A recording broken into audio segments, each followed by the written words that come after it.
Yeah, he actually got a yellow card for that. Nowadays, it would have been a straight red, but, you know, the game's changed.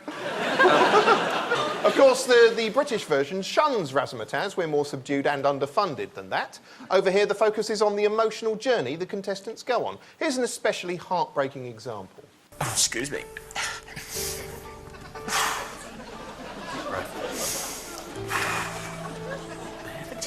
Yes. John, you're a bubbly bloke in the pub. Wipe them tears away, mate. Get your shoulders back. Come on. You can do it. Come on.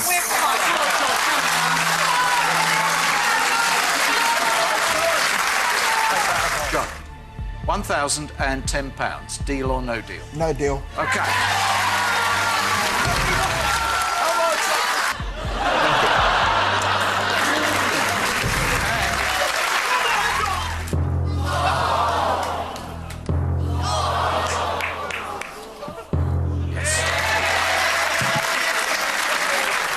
Whatever you do, don't take my game into your hearts. When you come up here, play it, win it. And next time, whoever comes up here, spank that banker for me, will you, please?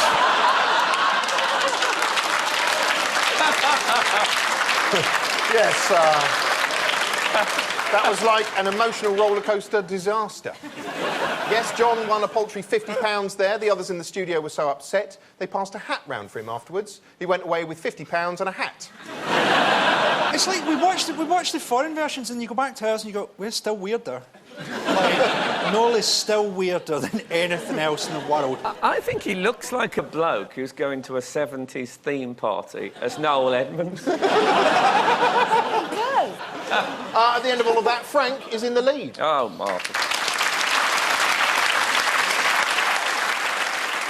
Do join me after the break, when we'll point and stare at Dragon's Den and watch a man drag pathetic, weeping drug addicts out of their homes and put them in jail.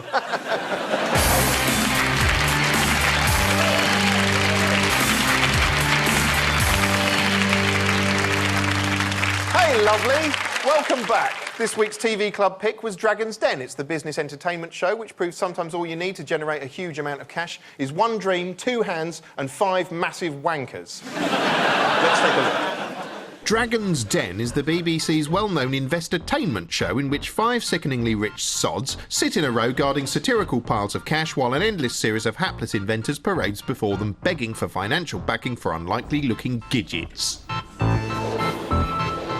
The current dragons, seen here surrounded by a wobbly heat effect which makes them look like they're passing hot farts to their poo pipes, are smouldering salt and pepper moneybags James Caan, sour-faced ball-breaker Deborah Meaden, who looks like she could break a man's arm in a prison fight, rodenty stationery magnate Theo Paphitis, money supermarket ad twat Peter Jones, and TV's Dr. Sex Duncan Bannatyne. I'll be short and sweet. OK. I'm out. Yeah, that's what he says when he's done having sex with a lady.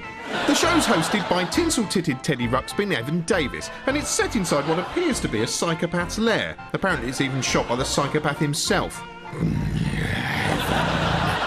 The dragon's job is to squat on their moneyed behinds, pulling unimpressed expressions like the opposite of O-faces. Oh, and they occasionally shower some sweating desperado with investment cash. It's begging, basically, except it's televised, so it's totally respectable and even glamorous and shit, yeah? I am not investing in you. Okay. I'm out. Dragon's Den there. Just like the dragons of legend, they guard a pile of treasure, breathe fire over anyone who dares offend them, and run a chain of shitty gymnasiums. It's in its 7th series now, Dragon's Den. Why do you think it's so popular? It could be more popular. The interesting thing is I think people imagine that if they watch carefully, they'll figure out how to make money. And they haven't worked out that these guys are so... and that one dame are so hugely rich because they're very good at taking money from people, not giving it to them. So their chance of getting a fair deal is zero. They've got too much acumen, haven't they? So they just go for the boring stuff. They need someone who's got money but is a bit thick, like John Terry or something like that. A stereo that doubles up as a pie, I'm in. I think they should call it the Hope Abattoir. impressed with the whole show. Because it's shot in what looks like a lair from the film Saw, or something like that. If I woke up there and were 5 millionaires sitting staring at me with money, I would think something utterly appalling was going to happen for their entertainment. With that terrifying bloke as well, what's got Evan Davis? Oh, God, he looks like he should be asking you a riddle in a Tim Burton movie. We got some comments from viewers. They tweeted us, which is modern. Somebody called Know the Ledge said Evan Davis looks like he has a fly on the end of his nose, which is cruel. No, he's slightly cross-sectional. He's like Nosferatu, the vampire. He has that kind of look about him. If you're watching, mate, no offence. He's the actual head of the economics department at the BBC, and he's taken a sabbatical during the biggest recession in world history, so he can present a show about fucking hang gliders for cats. Obviously, it's stressful pitching to 5 heartless bastards. Let's take a look at the uncomfortable moment when a man called Andy Harmer requested £100,000 for his business idea, the Double Dates, a lookalike dating experience. What my concept is... Totally, I can't talk.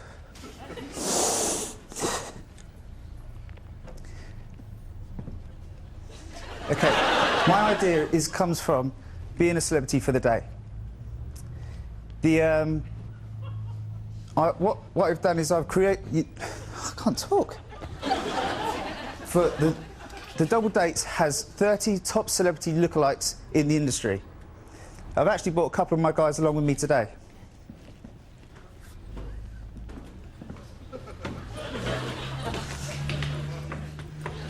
How you doing, Germaine? All right. Oh, ladies and gentlemen, how you doing?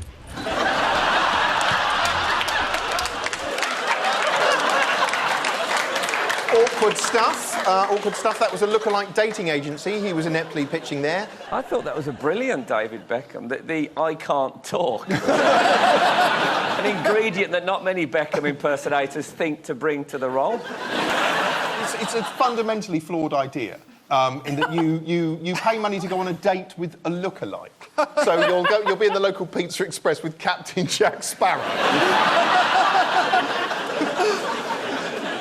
I'm thinking there might be some money in this. Don't bother with lookalikes. Well, I don't know. You could just have a celebrity date in which celebrities go on a date with you and they get paid for it. Who would you go with? Any member of the public.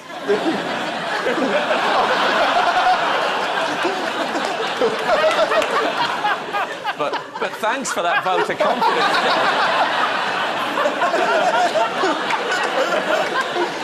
God, is it going that badly? The Dragons love nothing more than pissing on people's cornflakes, metaphorically speaking, or possibly literally, in Duncan Bannatyne's case. The worst offender is Peter I've got more money than you Jones. Here he is, displaying his characteristic charm. You probably will sell a few. And do you know why you'll sell a few? Because you've had a bit of press, you've got a website, you're getting out there. And do you know what? There are people that buy rubbish. You've given nothing away that actually would suggest that you've got a business here that's going to make money, apart from perhaps feather your own cap and put money in your pocket, which clearly you need because you couldn't afford a suit today. It's the first time it's ever happened to me. I'm speechless.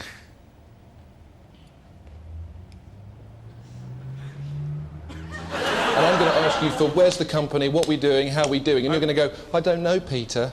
We'll be due another £350. Wow, what's that? I think it'll be about as successful as investing in a chocolate teapot. I don't struggle to get on dates because I'm seriously good looking and I'm wealthy. Astonishing arrogance there from Peter Jones. What do you think of it? He seems to think that... A lot of the Dragons seem to think they're sort of witty villains in a film, basically coming out with puns. He did a bit there where he said, I'm speechless, and then mouthed, I'm out. What a prick. Discuss. I don't think any of us can understand why he does the commercials for what is BT Vision and... MoneySupermarket.com. And MoneySupermarket.com. That's for the art. You would think that was... The whole point of being a millionaire is you don't have to suck that kind of dick, I'd have thought. I haven't seen that advert. Which is your favourite dragon? Definitely Duncan. He seems wise. He has a sort of a, you know, that sort of, you know what I mean by Scottish wisdom? I imagine him living on land and the local people